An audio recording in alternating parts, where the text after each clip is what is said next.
tunawaalika wananchi wote, lakini madrasa, wanafunzi, maahidi mbalimbali, walimu, maimamu, wote kwa pamoja tunaalikwa kuhudhuria katika mashindano ya Qur'ani siku ya tarehe 31 mwezi huu wa kwanza Januari, katika msikiti wa Jamiu Zanzibari mnamo saa 1:30 asubuhi. Mashindano haya mgeni rasmi atakuwa na Mheshimiwa Rais wa Zanzibar na Mwenyekiti wa Baraza la Mapinduzi, Daktari Hussein Ali Hassan Mwinyi.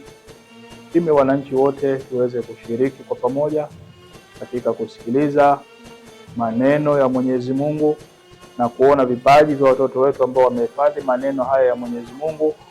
Basi kwa pamoja tushirikiane. Mimi nitashiriki siku hiyo, Mwenyezi Mungu akijalia. Je, na wewe unafikiri nini? Bila shaka sote tuungane katika shiriki shughuli hii.